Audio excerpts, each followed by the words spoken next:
नमस्कार. मी विद्युल्लता पवार. आपण ऐकतोय साने गुरुजी यांनी लिहिलेले श्यामची आई हे पुस्तक. रात्र 10वी पर्णकुटी. मला पण ने रे भाऊ गोष्ट ऐकायला. रोज रोज तू जातोस. आई सांग भाऊला मला घेऊन जायला. वच्छी भाऊच्या पाठीस लागली होती. तिथे पेंगायला लागशील. तू कशाला येतेस तिथे? भाऊ म्हणाला. मेरे तिला सुद्धा, तीही ऐकेन. चांगले असेल ते साऱ्यांनी ऐकावे. मी सुद्धा आले असते, पण हे घरातले आवरता आवरता रात्र होते बाहेर. भाऊची आई म्हणाली. शेजारची भीमी जाते, ती हंशी जाते, हरणीलाही तिचा भाऊ नेतो. तू नाहीस का रे माझा भाऊ? वच्छी केविलवाणी होऊन आपल्या भाऊच्या हृदयाला पाझर फोडीत होती. चल तिथे मग मला झोप येते, चल घरी, अशी मला घाई लावलीस तर बघ मात्र. असे बजावून वच्छीलाही तिच्या भावाने आश्रमात नेले. आश्रमातील ही गोष्टीरूप प्रवचने ऐकावयास मुले मुली येऊ लागली. मोठी माणसेही ज्यांना वेळ असतो ती येत असत. वच्छी व तिचा भाऊ आली तो गोष्ट सुरूही झाली होती. शेवटी माझ्या वडिलांना त्यांच्या भावांनी घराबाहेर उचकून दिले. भाऊबंदकी. या भारतवर्षात भाऊबंदकी फार. कौरव पांडवांच्या वेळेपासून आहे ती अजून आहे. भावाभावात जिथे प्रेम नाही तिथे स्वतंत्रता कशी नांदेल? मोक्ष कसा राहील? ज्या घरात माझे वडील लहानाचे मोठे झाले, ज्या घरात 30 वर्षे बरा वाईट सर्वांचा संसार त्यांनी चालविला, ज्या घरात त्यांनी इतर सर्वांना दही दूध दिले परंतु स्वतः चिंचेचे सारच खाल्ले, ज्या घरात राहून त्यांनी भावा बहिणींची लग्न केली, त्यांच्या हौशी पुरविल्या, त्या घरातून त्यांना बाहेर जाण्यास सांगण्यात आले. घरात आईलाही अपमानकारक बोलणी सोसावी लागली. आम्ही त्यावेळेस लहान होतो. आई त्या विभक्त होण्याच्या वेळेची हकीकत डोळ्यात पाणी आणून कधी कधी सांगत असते. तो दिवस मला अजून आठवतो. आमच्या गावात माघी चतुर्थीचा गणपती उत्सव होता. हा नवसाचा उत्सव होता. गणपतीचा सार्वजनिक उत्सव भाद्रपदातच होत असे. महाडच्या धारपांनी हा नवस केला होता. त्यावेळेस अभ्यंकर हे प्रसिद्ध राष्ट्रीय कीर्तनकार आमच्या गावी आले होते व त्यांची कीर्तने उत्सवात होत होती. गावातील सारी मंडळी देवळात कथेला गेली होती. त्या रात्री आम्हाला कथेला जाऊ दिले नाही. आम्ही निजून गेलो होतो. रात्री 9-10च्या सुमारास आईने आम्हाला उठविले. माझे आईबाप त्यावेळेस घरातून बाहेर पडत होते. आईच्या डोळ्यांतून अश्रू गळत होते. ज्या घरात राहून तिने मोऱ्या गाईचे दूध काढले, गडी माणसांना जेवावयास पोटभर घातले, ज्या घरात एकेकाळी ती सोन्यांनी नटून मिरवली, ते घर, ते गोकुळ सोडून ती बाहेर पडत होती. दिवसा लाज म्हणून रात्री बाहेर पडत होती. माझा धाकटा भाऊ तिच्या कडेवर होता. यशवंताच्या पाठचा तो भाऊ. वडील पुढे झाले. त्यांच्या पाठोपाठ आई व मी मुकाट्याने जात होतो. कुठे जात होतो? आईच्या माहेरी जात होतो. गावातच आईचे माहेर होते. आजोळच्या घरी त्यावेळेस कोणी नव्हते. आजोबा आजी पुण्यास मुलाकडे गेली होती. काही दिवसांनी ती परत येणार होती. रात्री लपत छपत आम्ही आजोबांच्या घरी आलो. देवळात आनंद चालला होता, परंतु आम्ही सुटक्यासारखे वनात चाललो होतो. देवाच्या या विशाल भूमीवर एकाच वेळी अनेक प्रयोग चाललेले असतात. नवीन घरी आता सवय झाली, परंतु आईच्या तोंडावरची खिन्नता गेली नव्हती. काही दिवसांनी आजी परत आली. माझी आजी जरी स्वभावाने प्रेमळ होती तरी थोडी हट्टी होती. माझी आई होता होई तो आजीजवळ मिळते घेई, कारण स्वतःची परिस्थिती ती ओळखून होती. आईच्या मनात माहेरी राहणे फार खाई. तिला अपमान वाटे.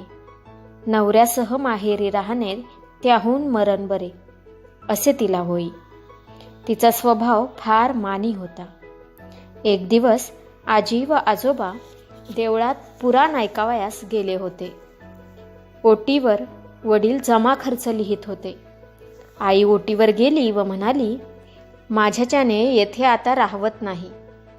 मी जगावे असे जर तुम्हाला वाटत असेल तर स्वतंत्र घर बांधा. येथे खाणेपिणे म्हणजे जीवावर येते. वडील म्हणाले, अगं, आपण आपलेच भात खातो ना, फक्त येथे राहतो. घर बांधणे म्हणजे का थट्टा आहे? तुम्हा बायकांना सांगायला काय? पुरुषांच्या अडचणी तुम्हाला काय माहीत? आई एकदम संतापून म्हणाली, तुम्हा पुरुषांना स्वाभिमानच नाही मुळी. माझे वडील शांतपणे परंतु खिन्नपणे म्हणाले, आम्हाला स्वाभिमानच नाही, आम्ही माणसेच नाही जणू. दरिद्री माणसाला सारी दुनिया अपमान करते, मग बायको का करणार नाही? कर, तूही अपमान कर, तूही वाटेल तसे बोल. वडिलांचे शब्द ऐकून आईला रडू आले. तुमचा अपमान करावयाचा माझा हेतू नव्हता हो. उगाच काहीतरी मनास लावून घ्यावयाचे. पण मला येथे खरेच राहावेसे वाटत नाही.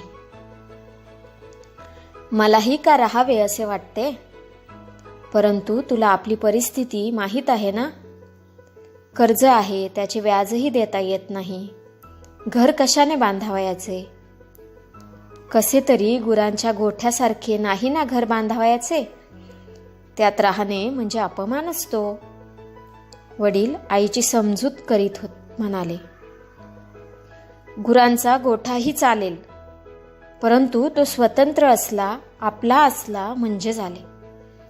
अगदी साधी गवतारू झोपडी बांधा. तिथे राहण्यात मला अपमान वाटणार नाही, परंतु माहेरच्या माणसांकडे येऊन राहणे नको. माझ्या भावांच्या बायका उद्या आल्या तर त्याही एखाद्या वेळेस अपमान करतील. आधीच येथून जावे. मोठ्या कौलारू घरात राहण्यापेक्षा पानांची झोपडी बरी. अशी झोपडी बांधावयास फार खर्च नाही येणार. या माझ्या हातातील पाटल्या घ्या. या पुरल्या नाहीत तर नथही विका. नथ नसली, पाटली नसली तरी अडत नाही. कोणाकडे मला जावयाचे आहे? आपली स्वतंत्रता हीच आपली शोभा. कपाळाला कुंकू व गळ्यात मंगळसूत्र एवढे मला पुष्कळ झाले.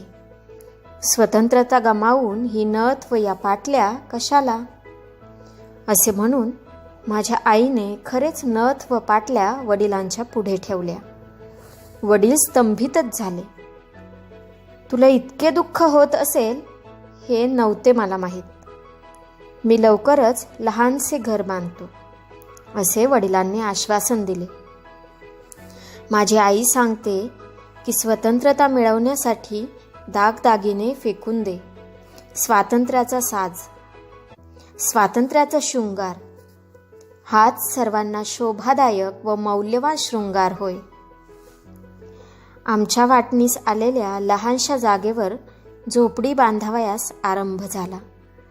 मातीच्या भिंती होत्या, कच्च्या विटा, त्यास कोकणात मापे म्हणतात. विटांहून आकाराने मापे मोठी असतात. ह्या मापांच्या भिंती उभारल्या. घर गवताने शाकारिले. घरातील जमीन तयार करण्यात आली. अक्षय तृतीयेच्या मुहूर्ताने नवीन घरात प्रवेश करण्याचे ठरले. आईला वाईट वाटत होते व आनंदही होत होता. शेजारी दिरांची मोठमोठाली घरे, बंगले होते आणि आपले लहानसे गवतारू घर असे तिच्या मनात येई. परंतु पुन्हा ती म्हणे, काही झाले तरी हे स्वतंत्र आहे. येथे मी मालकीन आहे. येथून मला कोणी उठ म्हणणार नाही. झोपडीवजा घराची वास्तुशांती करण्यात आली. प्रथम घरात देव नेऊन ठेवले, मग सामान नेले. नारळाचे घाटले आईने केले होते. प्रसंग साजरा केला पाहिजे होता. सारा दिवस गडबडीत गेला. वडील लोकांस सांगत होते, तात्पुरते बांधले आहे, पुढे मोठे बांधू. परंतु आई आम्हास म्हणे, यांच्या हातून मोठे घर आता केव्हा कोठून बांधले जाणार. मला मोठे घर आता देवाकडे गेल्यावर मिळेल. परंतु ही मठ हीच माझा स्वर्ग आहे, कारण येथे मी स्वतंत्र आहे. येथे मिंधेपणा नाही. येथे खाल्लेली मीठ भाकर अमृताप्रमाणे लागेल. परंतु परक्यांकडे खाल्लेली बासुंदी पुरी नको. त्या दिवशी रात्री आम्ही अंगणात बसलो होतो. आकाशात तारे चमकत होते. चंद्र केव्हाच मावळला होता. आईला धन्यता वाटत होती. घर लहान होते, परंतु घराच्या पुढे व मागे मोठे अंगण होते. हे अंगण हेच जणू खरे घर. आई म्हणाली, श्याम, नवे घर तुला आवडले का? मी म्हटले, हो, छान आहे आपले घर. गरिबांची घरे अशीच असतात. आपल्या मथुरेचे घर असेच आहे. तिला आपले घर फार आवडेल. माझे शब्द ऐकून आईला वाईट वाटले. जी मथुरी आमच्याकडे कांडायला येई तिच्या घरासारखे आपले घर नाही. आईला वाईट वाटले नाही. ती म्हणाली, होय, मथुरी गरीब आहे, परंतु मनाने श्रीमंत आहे. आपणही या लहान घरात राहून मनाने मोठी होऊया, मनाने श्रीमंत होऊया. होय, आपण मनाने श्रीमंत हो, खरंच हो, मी म्हटले. इतक्यात आकाशातून एक तारा तुटला. आई एकदम गंभीर झाली. धाकटा भाऊ म्हणाला, आई, केवढा ग तारा होता? आई गंभीरच होती. ती म्हणाली, श्याम, तुझ्या आईच्या जीवनाचा तारा लवकरच तुटेल.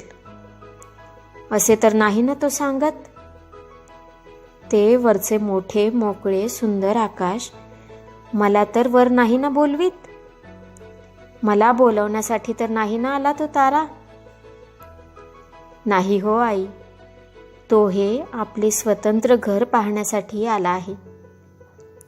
त्याला आपले साधे घर, हे स्वतंत्र घर स्वर्गापेक्षाही अधिक आवडले असेल.